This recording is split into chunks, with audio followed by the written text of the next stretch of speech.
परिणाम म्हणून सांगितला की तुम्ही सांगितलं की मुस्लिम रिप्रेझेंटेशन जे आहे ते वाढलेलं आहे आणि कुठेतरी हा हिंदूंवर आणि ख्रिश्चनांवर एक प्रकारचा अन्याय आहे. पण याच्या संदर्भात आता तुम्ही जसं रिपोर्टही मागवला आहे, त्यांना नोटीस देखील दिलेला आहे. याचा काही राजकारणावर परिणाम होईल का निवडणुकीवर असं तुम्हाला वाटतं? मी सुरुवातीला जे म्हणाले लोकसभा निवडणूक मला काय आम्हाला आयोगाला काय त्याचा विशेष लक्ष घालायचं नाही. आम्ही कोणा पक्षावर टिप्पणी केलेली नाही, करणार बी नाही. आम्ही शासकीय स्तरावर सेक्रेटरीना पत्र लिहितो, चीफ सेक्रेटरीला पत्र लिहितो. आमचं काम वेगळं आहे. कर्नाटकचा विषय मी आज उचलला हे खरं नाही. मी 6 महिन्या पहिलेच हा विषय दिलेला आहे, पण त्यावेळेस प्रेस मीडियामध्ये इतका उचलला नसेल. पण आता मी नवीन देत नाही आहे, माझ्या रेकॉर्डमध्ये आहे, माझ्या आयोगाच्या फेसबुकवर या लिहून आहे. माझं काय म्हणणं आहे की यामध्ये एवढं थांबत नाही आहे. आमचं काम आहे मूळ ओबीसींना संरक्षण देणं, त्यांना न्याय देणं हे कर्तव्य माझं आहे.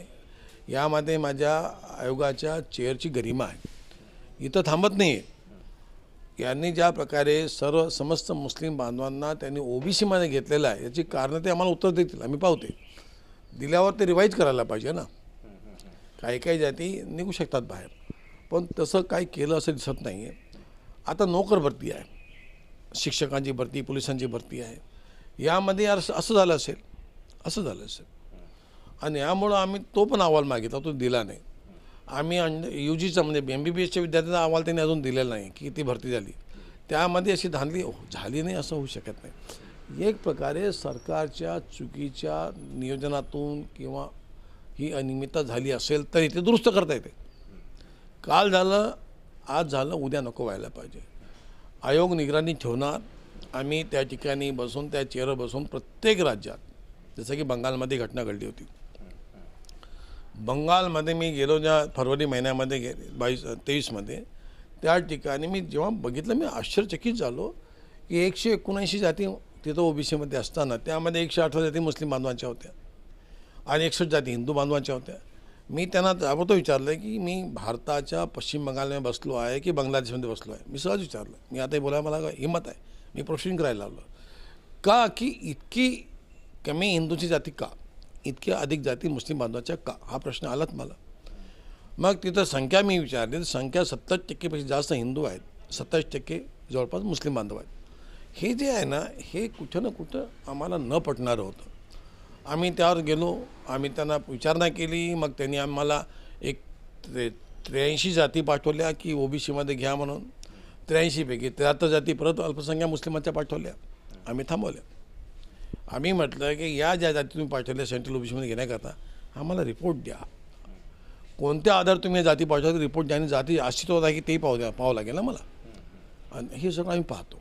आम्ही इथे थांबवले आहेत. आम्हाला कोण्या मुस्लिम बांधवांचा विरोध नाही. आम्हाला मुस्लिमांच्या पण 36 जाती कर्नाटकमध्ये आहेत, त्यांची आरक्षणाचा हिस्सा यांनी वाया घातलेला आहे. त्यांचा पण अधिकार हिसकलेला आहे. हिंदू ओबीसीचाच नाही तर अल्पसंख्याक मुस्लिमांचा पण हिस्सा त्यांनी वाटला असं वाटतं आम्हाला.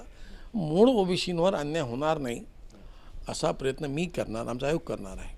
याच्यातून हा विषय निघालेला आहे. सिद्धरामय्या जिथले जे कर्नाटकचे मुख्यमंत्री आहेत त्यांनी असं म्हटलं आहे की गेल्या अनेक वर्षांपासून ही सिस्टीम आहे आणि अगदी देवेगौडांपासून ते मुंबईपासून ही पद्धत लागू आहे, आम्ही नवीन काही केलेलं नाही आहे. हे पहा, मला त्यांना मी प्रश्न विचारलाच नाही आहे. मी मुख्यमंत्र्यांशी माझा देणं घेणं नाही. मी आयोगाचा अध्यक्ष आहे. मी चीफ सेक्रेटरीला लिहितो, ते दुरुस्त करतील. ते करणार नाही करणार ते मला माहीत नाही. आणि चीफ सेक्रेटरी अहवाल तयार करून आपल्या राज्य सरकारला देतील. ते देऊ द्या त्यांना, ते दे. मला राजकीय बोलायचं नाही. मी वर्तमान पाहतो. मागे कोण सरकार, कोणाचं सरकार होतं, कोणाचं नव्हतं ते मी कसं.